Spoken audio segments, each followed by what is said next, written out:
আসসালামু আলাইকুম আব্দুর রহমান ভাই, আমার কেমন আছো তুমি?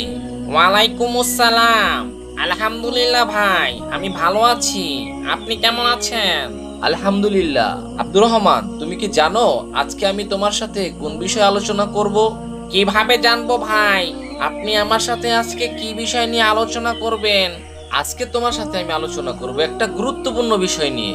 আচ্ছা, তোমার কাছে যদি আমি দুইটা 500 টাকার নোট দিই, একটা নতুন টাকা এবং আরেকটা ছিঁড়ে টাকা অর্থাৎ জোড়া দেওয়া টাকা, তুমি এই দুইটা টাকার ভিতর থেকে কোন টাকাটা গ্রহণ করবে?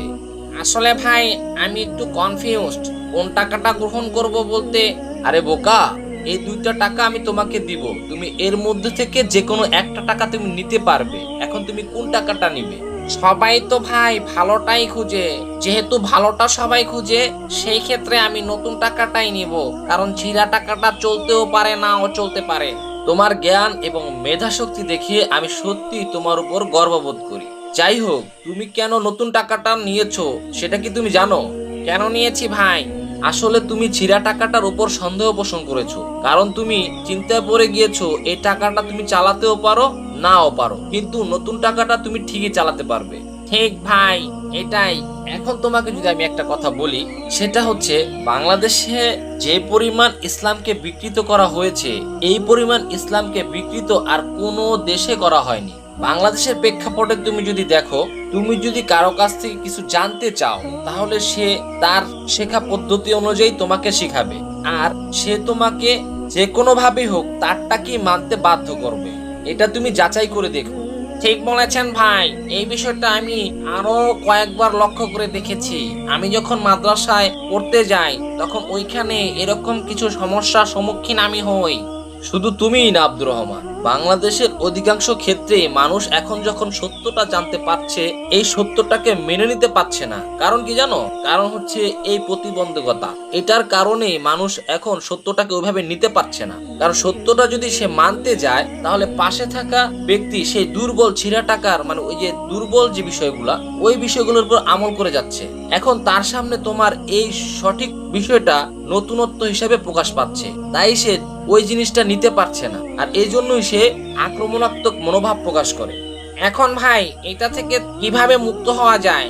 এটা থেকে তুমি মুক্ত এত তাড়াতাড়ি হতে পারবে না, কারণ দীর্ঘ একটা সময় বসে একটা প্রজন্ম এই ভিতের উপর দাঁড়িয়ে আছে, আর এই ভিত থেকে নামতে হলে দীর্ঘ আর একটা প্রজন্মের দরকার আছে।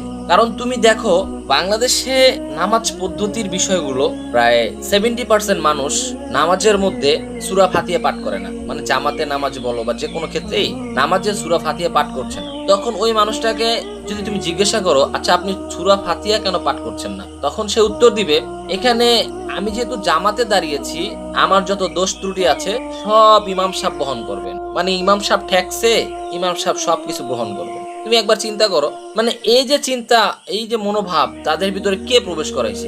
এই যে সামনে যে ইমাম, উনি এই চিন্তাধারাটা, ওনার যে উত্তরসূরিরা আছে তারা এই চিন্তাধারাটা তাদের মাথায় ঢুকাইছে। আর সূরা ফাতিহার ব্যাপারে আমাদের নবী স্পষ্ট বার্তা, যদি কোনো ব্যক্তি নামাজে সূরা ফাতিহা পাঠ না করে, তাহলে সে নিঃসন্দেহে তার নামাজ হারায় ফেলাইলো, অর্থাৎ নামাজ হইল না। সূরা ফাতিহা না পড়লে নামাজ হবে না, এটা স্পষ্ট বলা আছে। নামাজ না হওয়ার কিছু কারণ আছে, এই কারণের মধ্যে মেজর কারণ হচ্ছে সূরা ফাতিহা না পড়া। অথচ জামাতে নামাজ পড়ার ক্ষেত্রে ইমাম সাহেবদের ফতোয়া, তারা আল্লাহ রাসূলের মানে আমাদের নবীর যে হাদিসটা আছে সেইটার দিকে কর্ণপাত না করে বা দৃষ্টিপাত না করে, তারা তাদের মতো করে সাজাইয়া সুন্দরভাবে ফতোয়া দিয়ে দেয়, আর এইটার উপরেই মানুষ আমল করে টিকে আছে। এখন এটা তো একেবারে দুর্বল, একেবারে বানোয়াট, এটা একেবারে ছিঁড়া ফাটা টাকার মতো। কিন্তু যারা এখন সত্যটা জানতে পারছে এবং সত্যটা দেখতে পাচ্ছে, পড়তে পারছে, তারা তো এখন সূরা ফাতিহা পড়ছে, অর্থাৎ তারা সেই নতুন টাকাটা নেয়। অর্থাৎ আমি নতুন টাকাটা যেহেতু পাইছি, আমি সেখানে কেন ছিঁড়া টাকাটা নিব?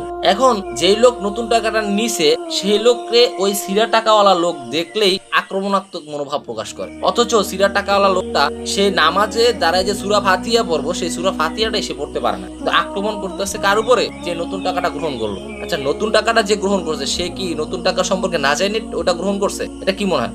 না ভাই, এটা তো কোনোভাবেই সম্ভব না। কারণ যে লোক নতুন টাকাটা গ্রহণ করেছে, সে সত্যটা জেনেই গ্রহণ করেছে, আর এটা খুব জটিল একটা বিষয়। এটা তো স্পষ্টই, আল্লাহ রাসূল তো বলেইছে যে যদি কোনো ব্যক্তি সূরা ফাতিহা না পড়ে নামাজের মধ্যে, তাহলে তার নামাজ হবে না। তাহলে কেন আমরা সূরা ফাতিহা পড়বো না? এই তো তুমি বিষয়টা বুঝতে পেরেছো।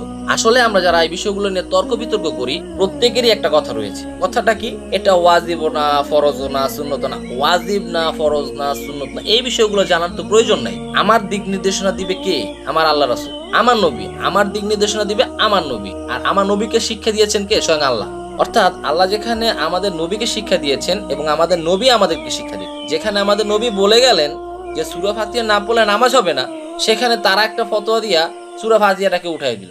সুতরাং তুমি তাদের কাছ থেকে সাবধানে থাকবা, যারা নতুন টাকাটাকে দেখে আক্রমণাত্মক একটা মনোভাব। নতুন টাকা বলতে সঠিক এবং একেবারে বিশুদ্ধ পর্যায়ের যে বিষয়গুলো, এটাকে বোঝানো হয়েছে বা আমি এটাকে বুঝাতে চেয়েছি তোমাকে।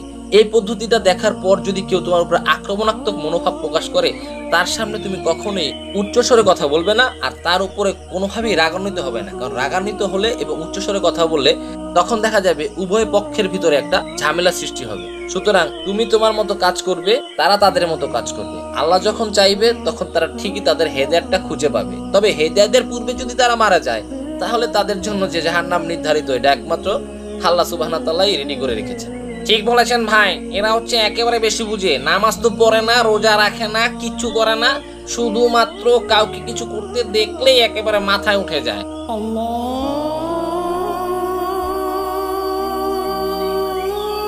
যাই হোক ভাই, ওই তো মাগরিবের আজান দিচ্ছে, চলো আমরা এখন নামাজে যাই। চলেন ভাই।